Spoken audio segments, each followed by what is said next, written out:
Hey, Shalom Akim, Shalom, Shalom. All praises, glory, and honor to Yahweh, Ba'ashem, Yahweh Shai, Ba'ashem, Rakakadash. Double honors the apostles and the elders, great millstone, of teachers his truth, and salutations to the sincere Akim and Aqua. May listen. May the blessing of election be upon your house. My name is our brother Raquai. I'm back in here with another quick and Lord's will, as always, an edifying lesson. And for today's lesson, I kind of wanted to go through this topic of forgiving your parents. And, I think it's a very interesting, topic. I kind of wanted to discuss, you know, for a plethora of different reasons. Um, but, we live in a time where, I was looking at this trend on TikTok, essentially, not on TikTok, excuse me, it was on YouTube, where you have a lot of this generation.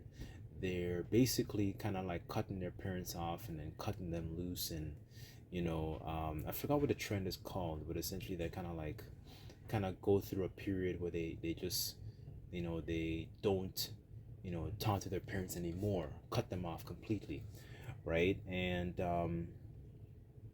within our culture, we have part of our duty in regards to the law, statutes, and commandments is to honor our parents, our fathers and our mothers, right? And I'm saying this to say because in these times, what we have is a lot of our people, they hold on to the baggage. They hold on to the things that have their parents have done for them. And when I say that, I mean that in a feeling that is not on things that are not pleasant. So whatever those things that might be, they hold on to those things that might have been unpleasant. So I'm saying this to say that it is beneficial, to forgive, your parents, and for two reasons. I want to hit. The first reason I'm saying this is one, because of foresight.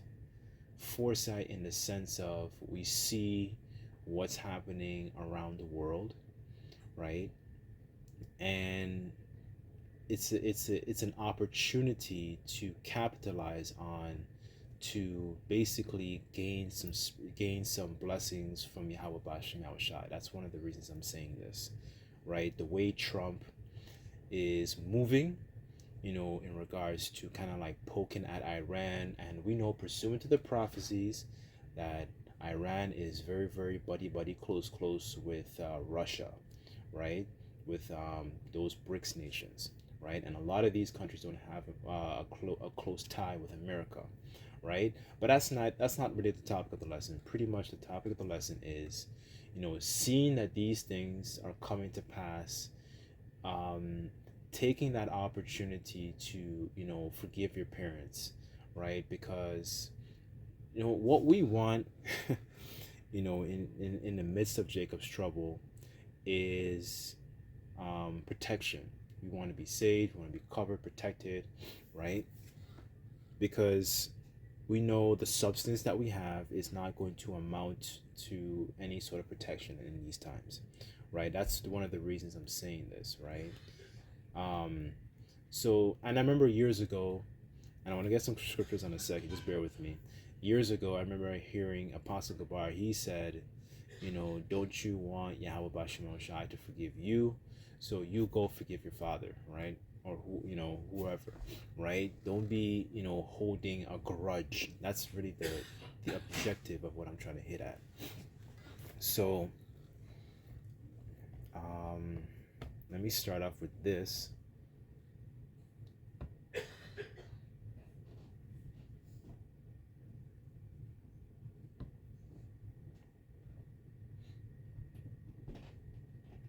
Okay, this is First Peter 4, verse 7. And it says, "But the end of all things is at hand. Be ye therefore sober and watch unto prayer." Right? So we see what's going on in the world. and we're paying attention to prophecies. We're, seeing what Trump is doing. We see the situation with Iran, with America, because you have a lot of these situations with I think it was in Boston, if I'm not mistaken. There was a huge protest, because people are upset at Trump. We start to see what's brewing in the air, right? So, but the objective is to take that opportunity. If you have your folks, around, is, or even if they're not too far away, take that opportunity to, give them a call, or if you have the opportunity to help them out, if you can, in some type of way, help them out, right? As a matter of fact, the next verse going get into that. Verse 8, and it says, and above all things, have fervent charity amongst yourselves, for charity shall cover a multitude of sins, and use not hospitality to one another without grudging. Right? So let me see what it says, that word for hospitality. Just bear with me.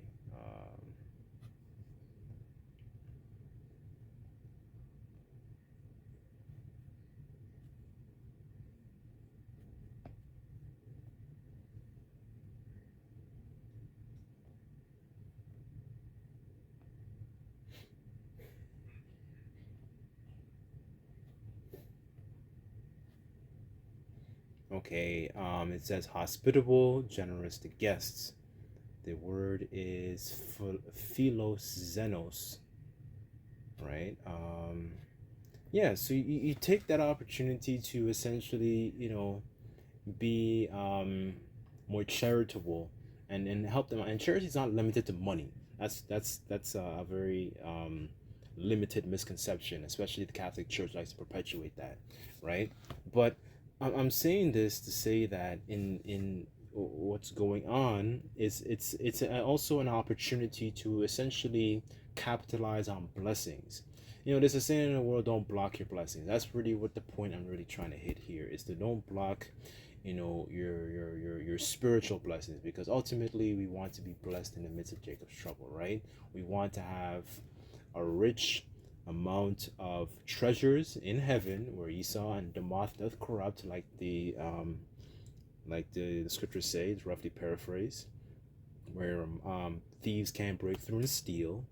So when we are in a situation where we're cut off, and we're pretty much like outliers in the society, we have something to kind of like withdraw. We want to be able to have spiritual funds to be able to cover us in those times, right? you know and another reason to think about this also, in the last days, the scriptures talk about one of the things that would happen is disobedience to parents, right? And when you look at the landscape and the culture that Babylon the Great has perpetuated, it perpetuates a sentiment of being disrespectful to parents, right? It perpetuates a sort of mentality where elders are not recognized, they're not acknowledged. They're basically like, who the hell are you? That type of spirit, right? They have a bunch of ungodly children that are, as a matter of fact, let me get that because the scriptures talk about ungodly children. Let's see, that's Sirach 16 verse 1, and it says, desire not to have a multitude of unprofitable children, neither delight in ungodly sons.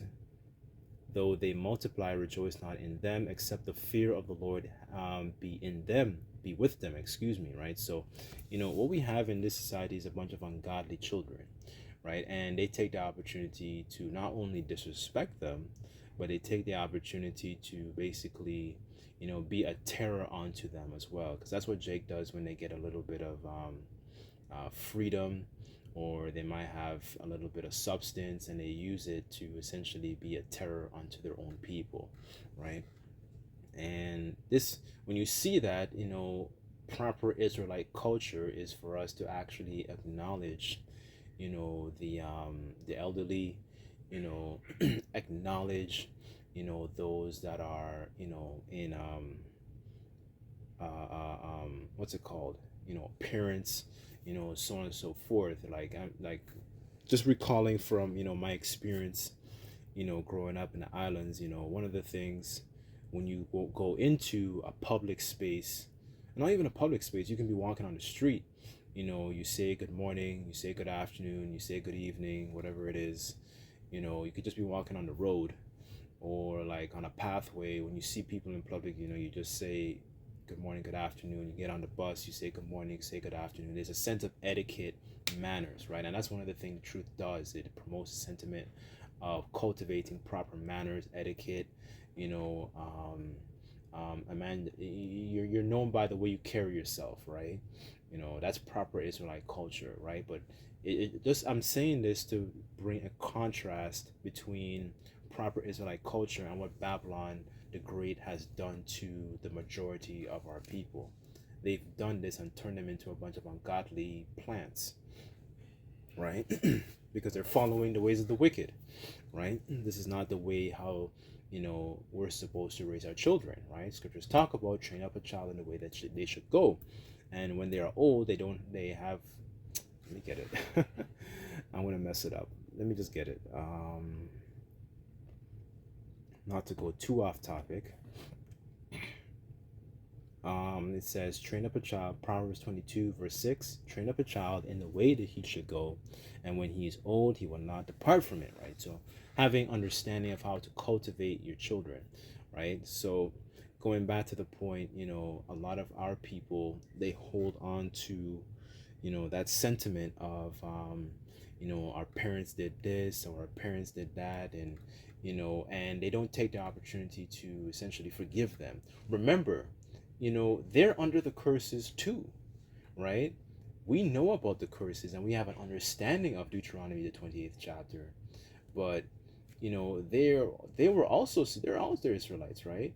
Assuming both of your, assuming your mother is also an Israelite, that being said, right? But they're also under the curses also, right? So with that being said, we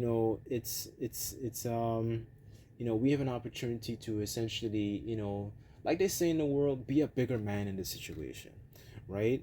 And even for myself, not to boast in myself or anything like that, I've had opportunities to where, not an opportunity per se, but I've had situations where my own father has rubbed me the wrong way, but I still enjoy talking to him and having conversation with him and having, a light drink with him, right? So, because I remember the counsel that, Apostle Gabar said, right? And applying the scriptures. It's not like we were just, it's not like he was making something, like making stuff up. His mindset was like, okay, as a matter of fact, let me read it. Let me go to it.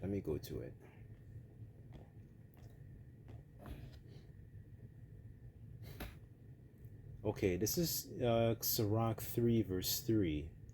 And it says, whoso honoreth his father maketh an atonement for his sins, right? So this is what produces good conduct also, right? We want our sins to be blotted out, covered, right? Because we're in a situation where we're in spiritual debt, right? Verse 4, and it says, he that honoreth his mother is as one that layeth up treasure, right? And a mother can also refer to wisdom also, right? And when you read about that, and I think it's in Wisdom of Solomon, the 7th chapter, right? It's honoring wisdom. It shows you to care about. You look at them in a different way. You don't look at them to essentially take advantage of them, and that's another thing also that happens to a lot of, Israelite elderly. They have children, and their children essentially take advantage of them. They don't forgive them. They do all kinds of wrong things to them. You have a lot of children that even take their own lives, take their parents' lives, right? So you have situations and cases like that too, because they were angry, right? They had some kind of grievance, right? And they didn't have the proper communication skills. They didn't have the tools to be able to basically, you know, overcome these particular situations, so they can have that proper relationship with a parent, right? So that's pretty much. Um, Let me jump down to verse 15 here,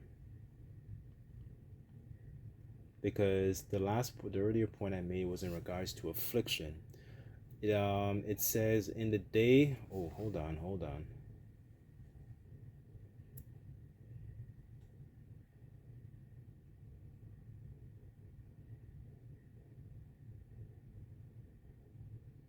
Okay, this is okay. I'll start at verse 14, and it says, "For the relieving of thy father shall not be forgotten, and instead of sins, excuse me, it shall be added to build thee up. In the day of thine affliction it shall be remembered, and thy sins also shall melt away as ice in the fair warm weather," right? So, that in a moment of affliction, the Lord can remember these things of the way, we conducted ourselves, with our parents, you know, remembering all those little tokens, just like how, um, you know, I believe the angel, it was Raphael in the book of Tobit. The Lord had sent him, and then I was actually making account of all those, what's it called, all those good deeds that Tobit did, right, when he was burying the dead. How he didn't, he left the food, and he when he heard about what was happening to his people, right, and he got up in haste, like the Lord, remembered all those things that Tobit had done, right? Like, how much more us in a time of affliction? Like, how much more us? Brothers, understand what I'm saying? Like, I'm kind of all over the place, but I sincerely pray that this is really and truly edifying, right? um there was another precept I wanted to grab real quick. Let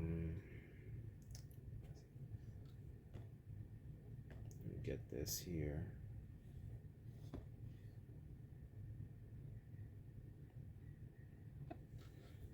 This is Luke chapter 5, verse 30, and it says, "But their scribes and Pharisees murmured against his disciples, saying, Why do you eat and drink with publicans and sinners?